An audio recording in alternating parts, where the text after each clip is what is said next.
Hi everyone, आज हम लोग क्लास 12th का ऑर्गेनिक केमिस्ट्री का एक यूनिट जो ओवरऑल यूनिट 14 है केमिस्ट्री का बायोमॉलिक्यूल्स उसको स्टार्ट करेंगे। अभी तक ऑर्गेनिक केमिस्ट्री के खास करके जितने भी चैप्टर्स आप पढ़े हो, चाहे वह 11th का हो चाहे 12th का हो, उन चैप्टर्स को पढ़ करके एक बात जो बिल्कुल नहीं समझ में आया होगा वह कि इन बातों का यूज क्या है। जो भी चैप्टर्स में हमने पढ़ा, जितने नेमिंग रिएक्शंस पढ़े, चाहे आप उर्ज रिएक्शन पढ़े होगे, डॉच प्रोसेस पढ़े होगे, विलियमसन सिंथेसिस पढ़े होगे, तो पढ़ करके लग रहा होगा कि क्यों पढ़ रहे हैं इन सारी चीज़ों को, हम पढ़ करके कहाँ यूज करेंगे इन चीज़ों का। तो वो जितने भी चैप्टर्स आप पढ़े पीछे, एक यूज समझ में आया होगा कि पढ़ करके रटना है, इसको याद करना है और एग्ज़ाम में लिख देना है, पास करना है, रिजल्ट आ जाना है। डेली लाइफ में कहाँ यूज है वह तो बिल्कुल पता नहीं चला होगा। तो उन बातों का जिक्र कि आखिर ऑर्गेनिक केमिस्ट्री में इतने रिएक्शंस, इतने मैकेनिज्म जो है हम लोग क्यों पढ़ते हैं, कहाँ इनका डेली लाइफ में यूज है, इन सारी बातों का जिक्र हम लोग इस यूनिट में करने वाले हैं। मतलब इस यूनिट को पढ़ करके इतना पता चल जाएगा कि आखिर इतना ऑर्गेनिक केमिस्ट्री अभी तक पढ़ क्यों रहे थे और क्यों लोग इतना ये हवा बनाते रहता है कि ऑर्गेनिक केमिस्ट्री इंपॉर्टेंट है, मेन है ऐसा।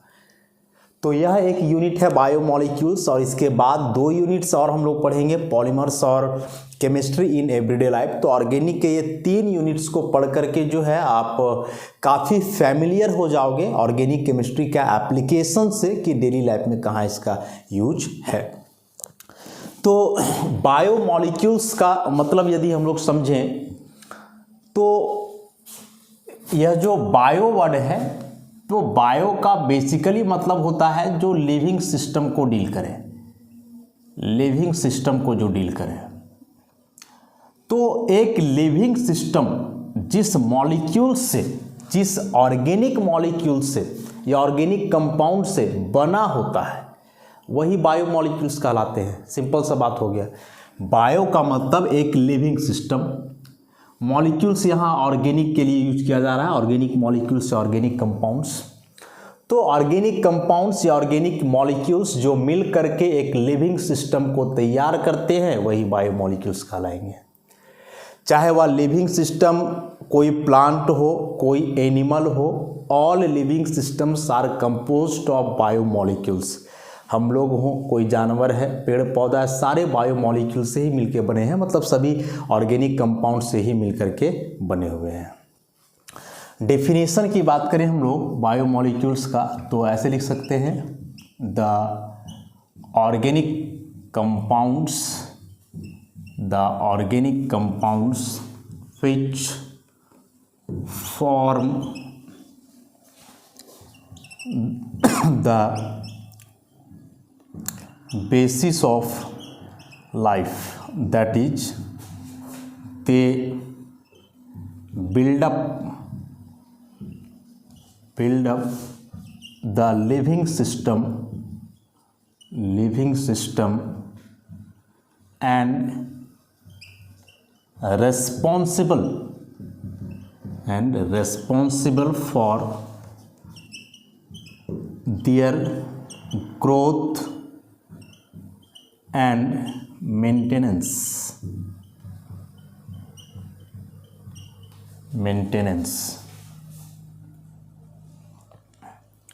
are called biomolecules. वही बात लिखा गया है जिसके बारे में अभी हम चर्चा किए कि वैसे ऑर्गेनिक कंपाउंड्स जो लाइफ के बेसिस को बनाते हैं, जिनके बदौलत किसी सिस्टम में लाइफ है। इसका मतलब हुआ कि ऑर्गेनिक कंपाउंड्स या ऑर्गेनिक मॉलिक्यूल्स जो एक लिविंग सिस्टम को तैयार करते हैं। बताए वह लिविंग सिस्टम कोई प्लांट हो सकता है, कोई एनिमल हो सकता है। तो लिविंग सिस्टम को तैयार तो करते ही हैं, साथ ही साथ उस लिविंग सिस्टम का अब ग्रोथ कैसे होगा, उसका मेंटेनेंस कैसे होगा, इन सारी बातों का भी रेस्पॉन्सिबिलिटी इसी पे होता है। मतलब एक तो यह जीवन दिया और फिर उस जीवित प्राणी को या उस लिविंग सिस्टम को कैसे सस्टेन करके रखना है, किस आधार पे वह अपने पूरे में ग्रोथ करेगा, कैसे उसका मेंटेनेंस होगा उस पूरे लिविंग बॉडी का, इसके लिए भी रिस्पॉन्सिबल होता है बायोमॉलिक्यूल्स। मतलब बायोमॉलिक्यूल्स जीवन बनाया भी और जीवन के आधार को रखा भी, मतलब उसको मेंटेन भी किया कि कैसे अपने जीवन में ग्रोथ धीरे धीरे करेगा। मतलब एक लिविंग बॉडी का डेवलपमेंट जो होता है वह डेवलपमेंट भी बायोमॉलिक्यूल्स के चलते ही होता है। तो ओवरऑल बोले कि एक कोई भी लिविंग सिस्टम हो, तो लिविंग सिस्टम जिसके बदौलत लाइव है, जिसके बदौलत वह जीवित है, उसी ऑर्गेनिक कंपाउंड्स को या उसी ऑर्गेनिक मॉलिक्यूल्स को हम लोग बायोमॉलिक्यूल्स के नाम से जानते हैं। अब ये जो बायोमॉलिक्यूल्स होते हैं ये लिविंग सिस्टम को तैयार करते हैं और ये आपस में ही इंटरैक्ट करते हैं और आपस में ही इंटरैक्ट करके इसके फंक्शन को, एक लिविंग बॉडी के फंक्शन को और उसके ग्रोथ को जो है वह मेंटेन करके रखते हैं। कैसे? तो इन सारी चीज़ों को आगे हम लोग देखेंगे। अब कुछ इम्पॉर्टेंट बायोमॉलिक्यूल्स जो हैं, जैसे कार्बोहाइड्रेट्स, उसके बाद विटामिन्स, प्रोटीन्स के बाद न्यूक्लिक एसिड्स, उसके बाद लिपिड्स।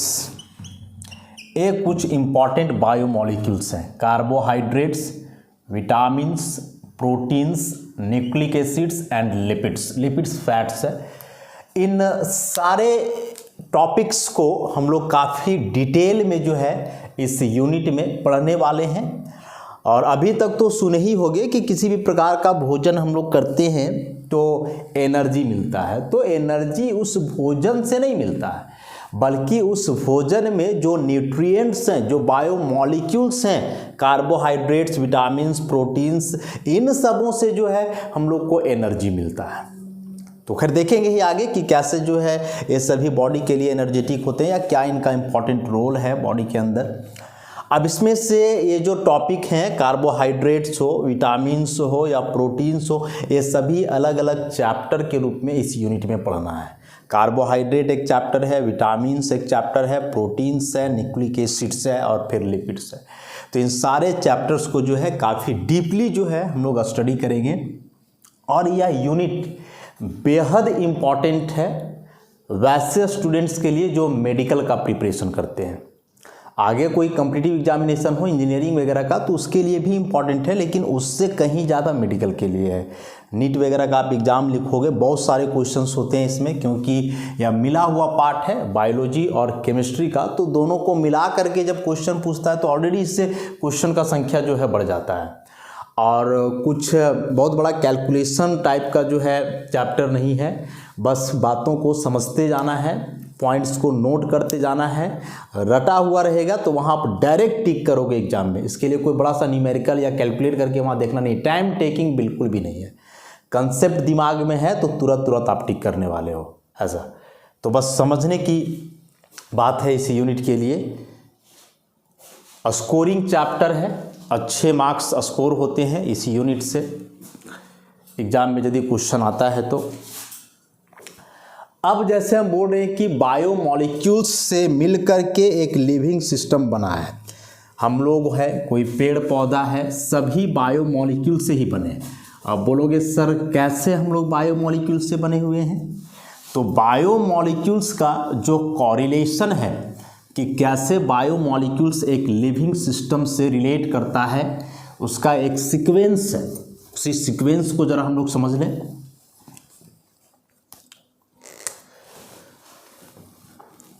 तो बायोमॉलिक्यूल्स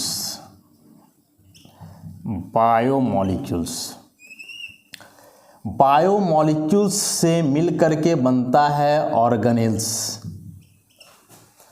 ऑर्गेनेल्स को ही हम लोग बोलते हैं प्रोटोप्लाज्म। ऑर्गेनेल्स से मिलकर के बनता है सेल्स। सेल से मिलकर के बनता है टिश्यूज, टिश्यूज से मिलकर के बनता है ऑर्गेन्स, और ऑर्गेन्स से मिलकर के ही बनता है एक लिविंग सिस्टम।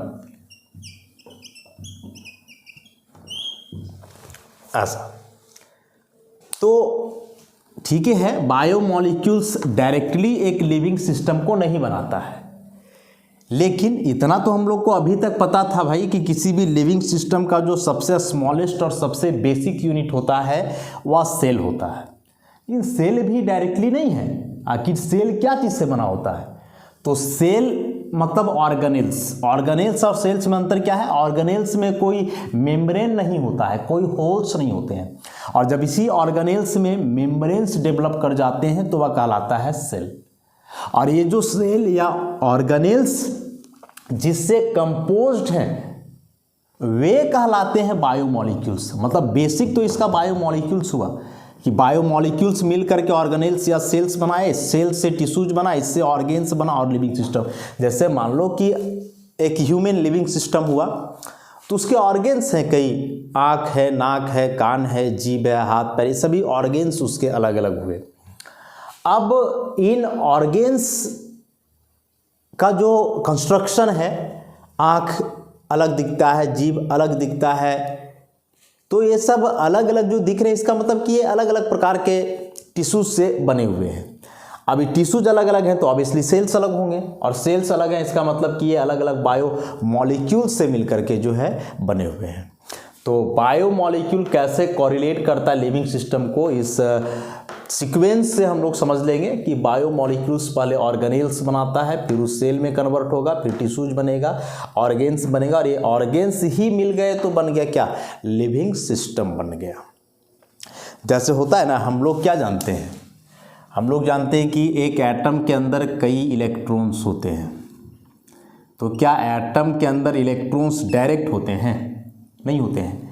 एटम में पहले सेल होते हैं, सेल में फिर सब सेल होते हैं, सब सेल में ऑर्बिटल होते हैं, और तब ऑर्बिटल में क्या होते हैं? इलेक्ट्रॉन्स। हम लोग बोलते हैं कि नाइट्रोजन एटम में 7 इलेक्ट्रॉन्स हैं, लेकिन इसका एक्चुअल तो ऐसे हुआ ना कि नाइट्रोजन एटम में ये जो 7 इलेक्ट्रॉन्स हैं वे 2 सेल में हैं। फर्स्ट सेल में 2, सेकेंड सेल में 5। अब सेकेंड सेल भी बोलोगे तो ऐसे बोलना होगा कि सेकेंड सेल का 2s सब सेल में 2, 2p सब सेल में 3। और डिटेल जाओगे तो बोलना होगा 2p सब सेल का 2px में 1, 2py में 2, 2py में 1 और 2pz में 1। ऐसे। लेकिन इतना डीपली कौन बोलता है भाई कि नाइट्रोजन में ऐसे करके इलेक्ट्रॉन? डायरेक्टली बोलता है लोग कि नाइट्रोजन में 7 इलेक्ट्रॉन है। उसी प्रकार से हम लोग डायरेक्टली बोलेंगे कि बायोमॉलिक्यूल से लिविंग सिस्टम बना है। इतना कौन डिटेल बोलता है कि बायोमॉलिक्यूल्स, ऑर्गेनेल्स, भी सेल ऐसे? तो बस कंपेयर करके समझते जाओगे कि जैसे यहाँ कॉरिलेशन है उसी प्रकार से यह कॉरिलेशन है। तो बायोमॉलिक्यूल्स जिसमें कई वेराइटी हुए, और उसमें से मोस्ट कॉमन सबसे इम्पॉर्टेंट जो हम लोग सबसे पहले पढ़ेंगे और इस यूनिट का वह सबसे बड़ा चैप्टर है वह है कार्बोहाइड्रेट्स। तो हम लोग अब कार्बोहाइड्रेट्स की ओर बढ़ेंगे।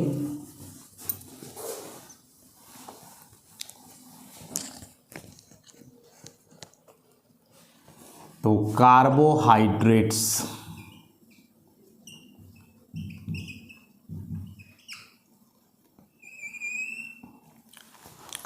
सबसे पहला चैप्टर है इस यूनिट का। बताया कि जितने भी biomolecules, carbohydrate, protein, vitamin, nucleic acid, lipids हैं, सबको अलग अलग पढ़ा जाएगा, अलग अलग चैप्टर के रूप में पढ़ा जाएगा। और उसमें से सबसे पहला और सबसे बड़ा चैप्टर है कार्बोहाइड्रेट्स। तो इस कार्बोहाइड्रेट्स के बारे में यदि हम लोग समझना चाहें तो इसका क्लासिकल डेफिनेशन जो होगा, क्लासिकल डेफिनेशन कहने का मतलब तब का डेफिनेशन जब लोगों को इसके बारे में कोई जानकारी नहीं था, जब लोग फर्स्ट टाइम फैमिलियर हुए इस चीज़ से, उस समय का डेफिनेशन।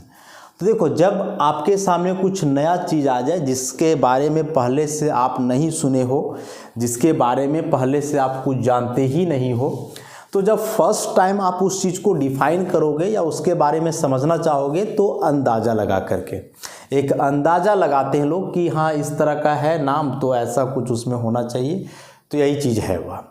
तो उसी प्रकार से जब कार्बोहाइड्रेट्स का डेवलपमेंट हो रहा था, जब लोगों को इसके बारे में बिल्कुल भी जानकारी नहीं थी, आधुनिक समय की मतलब प्राचीन समय की बात, जब डेवलपमेंट हो ही रहा था इसका क्लासिकल कंसेप्ट, तो उस समय लोग कार्बोहाइड्रेट्स को डिफाइन कैसे किए, कुछ इस प्रकार से कि कार्बोहाइड्रेट्स है मतलब कार्बो प्लस हाइड्रेट है। ऐसा कार्बो का मतलब बोला गया कि कार्बन होता है और हाइड्रेट वाटर H2O, और तब जाकर के बोल दिया गया कि कार्बन का H2O के साथ यदि कोई कंपाउंड हो तो वैसे कंपाउंड को हम लोग बोलेंगे कार्बोहाइड्रेट। कार्बोहाइड्रेट माने हाइड्रेट्स ऑफ कार्बन। नहीं, अंदाजा लगाए लोग ना, बोले किसके बारे में कोई जानकारी थी ही नहीं। क्लासिकल डेफिनेशन का तो यही हुआ कि जब कोई चीज़ फर्स्ट टाइम आपके सामने आए, उसके बारे में आप कुछ नहीं जान रहे, उस समय डिफाइन करना हो आपको, तब कैसे डिफाइन करोगे। तो उस समय के अनुसार लोग अंदाज़ा लगाए कि कार्बोहाइड्रेट है मतलब हाइड्रेट ऑफ कार्बन, मतलब कार्बन का H2O के साथ कंपाउंड हो तो वही कार्बोहाइड्रेट कहलाएगा। और इसके लिए एक जनरल फार्मूला दिए, CH2O का होल Y कार्बोहाइड्रेट, जहाँ X Y कोई नॉन जीरो होल नंबर होगा, 1 2 3 करके ऐसे कुछ होना है, ऐसा इस प्रकार से। अब कई वेल नोन कार्बोहाइड्रेट्स जो थे, जैसे ग्लूकोज, फार्मूला हम लोग जानते हैं C6H12O6, इसको ऐसे लिख सकते हो C6H2O का होल 6। उसी प्रकार से सुक्रोज का फार्मूला C12H22O11, इसी को आप लिख सकते हो C12H2O का होल 11। ऐसा इस प्रकार से आप लिख सकते हो। तो क्या ऑब्जर्व कर रहे हो यहाँ से कि ये जो दोनों कंपाउंड हैं ग्लूकोज और सुक्रोज, ये वेल नोन कार्बोहाइड्रेट हैं, और इन दोनों का जो फॉर्मूला है उसको हाइड्रेट ऑफ कार्बन के फॉर्म में लिखा जा सकता है। देखो H2O हाइड्रेट हुआ है, कार्बन, दोनों को लिखा जा रहा है, तो दोनों को हाइड्रेट ऑफ कार्बन के रूप में लिखा जा रहा है, इसका मतलब ये दोनों कार्बोहाइड्रेट हुए। सिंपल सी बात है इसमें। तो कार्बोहाइड्रेट मतलब हाइड्रेट ऑफ कार्बन, ऐसा। लेकिन यह जो डेफिनेशन है क्लासिकल डेफिनेशन, जिसमें कार्बोहाइड्रेट को एक बड़ा ही सिंपल वे में डिफाइन कर दिया गया कि कार्बन का H2O के साथ कंपाउंड होगा, जिसमें कार्बन और H2O का जो रेशियो है वह इक्वल भी हो सकता है, इक्वल नहीं भी हो सकता है। तो इस डेफिनेशन का बहुत ज़्यादा वैलिडिटी नहीं रहा। जब डेवलपमेंट हुआ आगे और भी कार्बोहाइड्रेट जैसे कंपाउंड्स मिलने शुरू हुए, तब जाकर के इस डेफिनेशन का फिर कुछ लिमिटेशंस सामने आ गया। इस डेफिनेशन का कुछ लिमिटेशंस सामने आ गया। और क्या लिमिटेशंस सामने आए? तो इस डेफिनेशन का लिमिटेशन कहने का मतलब कि जो कार्बोहाइड्रेट को ऐसे डिफाइन किया गया ना, हाइड्रेट ऑफ कार्बन, इसमें कुछ कमी है। क्या कमी है?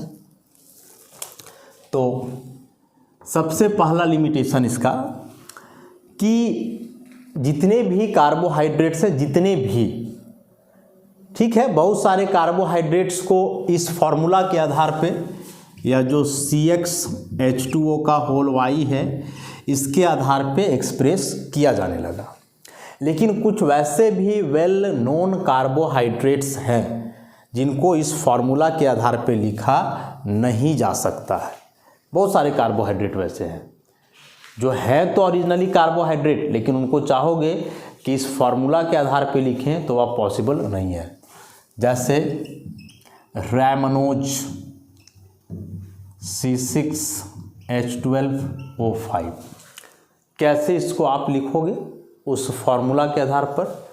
उसी प्रकार से डीऑक्सीराइबोज C5H10O4, ऐसा। अब ये दोनों वेल नोन कार्बोहाइड्रेट्स हैं।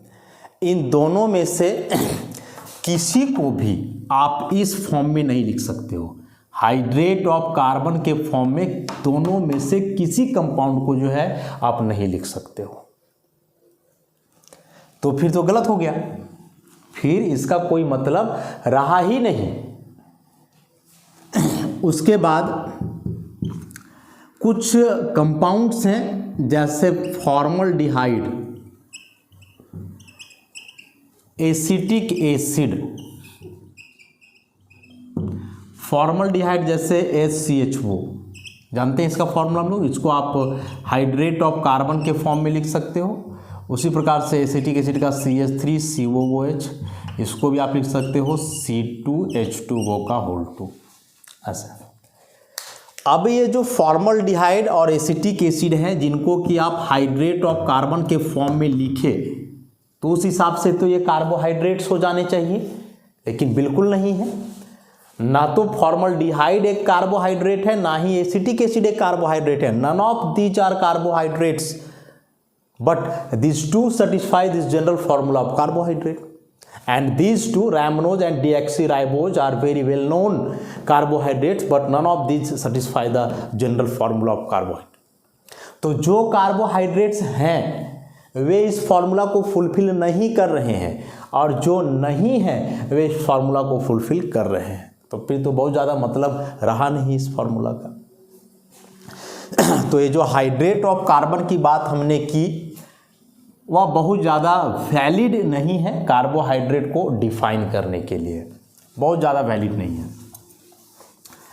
और सबसे बड़ा लिमिटेशन इसका क्या है कि जो कार्बोहाइड्रेट को आपने कहा हाइड्रेट ऑफ कार्बन, तो सबसे बड़ी बात है कि कार्बन का कोई हाइड्रेट बनता ही नहीं है। Carbon never combines directly with H2O molecule, कभी कार्बन H2O मॉलिक्यूल के साथ डायरेक्टली कंबाइन कर ही नहीं सकता है। Carbon is not known to form hydrate, carbon hydrate बनाने के लिए जाना ही नहीं जाता है। क्यों नहीं जाना जाता है तो समझोगे बात को। Due to the absence of vacant atomic orbitals in its valence cell, in its valence cell। समझोगे बातों को। अब कार्बन का एटॉमिक नंबर 6 होता है, कन्फिग्रेशन 2 और 4। सब सेल वाइज यदि आप लिखते हो तो 1s2 2s2 2p2, 2s में 2 इलेक्ट्रॉन्स, 2p में भी 2 इलेक्ट्रॉन। अब कार्बन के बारे में अभी तक जो बात हम लोग को पता है वह कि कार्बन एक टेट्रावैलेंट एलिमेंट है। कार्बन एक टेट्रावैलेंट एलिमेंट है, कहने का मतलब कि कार्बन हमेशा 4 कोवलेंट बॉन्ड बनाता है। अब कोवलेंट बॉन्ड का कंसेप्ट बोलता है कि कोवलेंट बॉन्ड बनता है ऑर्बिटल्स का ओवरलैपिंग से, और वैसे ऑर्बिटल्स का ओवरलैपिंग से जिसमें अनपेयर्ड इलेक्ट्रॉन्स होते हैं। तो उस हिसाब से कार्बन के 2 ही ऑर्बिटल्स में अनपेयर्ड हैं, तो यही दोनों ऑर्बिटल्स ओवरलैपिंग में भाग लेंगे, तो कार्बन को 2 ही बॉन्ड बनाना चाहिए, मतलब इसका कोवैलेंसी होना चाहिए 2। लेकिन नहीं, कार्बन का कोवैलेंसी हमेशा 4। तो 4 एक ही केस में हो सकता है जब इसके पास 4 अनपेयर्ड इलेक्ट्रॉन हो, और वह तभी पॉसिबल है जब आप 2s के इलेक्ट्रॉन को प्रमोट कर दो यहाँ एम्प्टी 2p में। तो चलो यहाँ 1 इलेक्ट्रॉन आ गया और उसके बाद 3 इलेक्ट्रॉन्स आ गए यहाँ, अब 4 इलेक्ट्रॉन्स हो गए। इन चारों इलेक्ट्रॉन्स का इस्तेमाल करके कार्बन 4 नॉर्मल कोवैलेंट बॉन्ड बना सकता है या बनाता है अपने सारे कंपाउंड्स में। लेकिन कार्बोहाइड्रेट में कार्बन को बॉन्ड कोई एटम के साथ नहीं बनाना है, इसको यहाँ बॉन्ड बनाना है H2O मॉलिक्यूल के साथ, and H2O is already A covalently bonded molecule. H2O already एक बॉन्डेड मॉलिक्यूल है, मतलब इसमें ऑक्सीजन और हाइड्रोजन के बीच बॉन्ड बना हुआ है। ऐसा होता है ना H2O, इस प्रकार से 2 हाइड्रोजन है, ऐसे लोन पेयर। ऑक्सीजन के पास जो 2 अनपेयर्ड इलेक्ट्रॉन्स थे, उन दोनों अनपेयर्ड इलेक्ट्रॉनों का इस्तेमाल करके या अपने 2 हाइड्रोजन के साथ जो है ना वह बॉन्ड बना लिया। मतलब इस कार्बन ऑक्सीजन के पास अब कोई अनपेयर्ड नहीं है, और हाइड्रोजन के पास तो एक ही इलेक्ट्रॉन होता है जिससे कि वह बॉन्ड बना चुका है। तो अब ना तो यहाँ ऑक्सीजन के साथ कोई अनपेयर्ड है, ना तो हाइड्रोजन के साथ कोई अनपेयर्ड है, तो दोनों में से कोई भी अब नॉर्मल कोवैलेंट बॉन्ड तो बना ही नहीं सकते हैं। हाइड्रोजन तो किसी भी प्रकार का बॉन्ड नहीं बना सकता है, क्या है कि इसके पास तो एक ही इलेक्ट्रॉन होता है, जो इलेक्ट्रॉन यहाँ यूज्ड अप हो चुका है। अब थोड़ा बहुत जो गुंजाइश है बॉन्ड बनाने का वह इस ऑक्सीजन का है, वो भी इस लोन पेयर का इलेक्ट्रॉन से। इसका जो अनपेयर्ड इलेक्ट्रॉन था तो गया हाइड्रोजन के साथ बॉन्डिंग के लिए। तो अब जब ऑक्सीजन लोन पेयर के इलेक्ट्रॉन से बॉन्ड बनाएगा तो लोन पेयर में 2 इलेक्ट्रॉन्स होते हैं, मतलब इन दोनों इलेक्ट्रॉन का इस्तेमाल करके बॉन्ड बनाएगा। अब एक बॉन्ड में तो 2 ही इलेक्ट्रॉन्स होते हैं, किसी भी प्रकार का बॉन्ड हो 2 ही इलेक्ट्रॉन होंगे उसमें। अब दोनों इलेक्ट्रॉन यदि एक ही एटम के पास है तो जब एक ही एटम या दोनों इलेक्ट्रॉन देगा तो उस केस में या कौन सा बॉन्ड बनाएगा, ऑब्वियसली कोऑर्डिनेट बॉन्ड बनाएगा। और जब कोऑर्डिनेट बॉन्ड बनता है तो एक एटम दोनों इलेक्ट्रॉन्स देता है जो डोनर कहलाता है, और दूसरा एटम दोनों इलेक्ट्रॉन्स लेगा जो एक्सेप्टर कहलाएगा। तो इलेक्ट्रॉन लेना किसको, यहाँ कार्बन को लेना है, लेकिन कार्बन या दोनों इलेक्ट्रॉन को एक्सेप्ट कैसे करेगा, इसके पास ऑर्बिटल कहाँ है।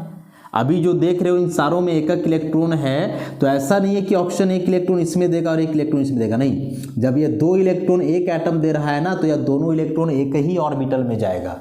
लेकिन कार्बन के पास कोई भी एक ऑर्बिटल बिल्कुल खाली नहीं है, कार्बन के पास कोई भी एक ऑर्बिटल बिल्कुल खाली नहीं है।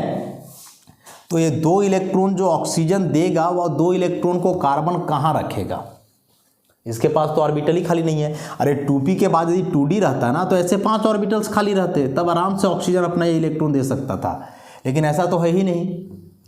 2d तो होता ही नहीं है ना, ऐसा होता है इसके बाद 3s, लेकिन 2p 3s अलग अलग सेल है, तो ऐसे इलेक्ट्रॉन का ये कभी होता ही नहीं है।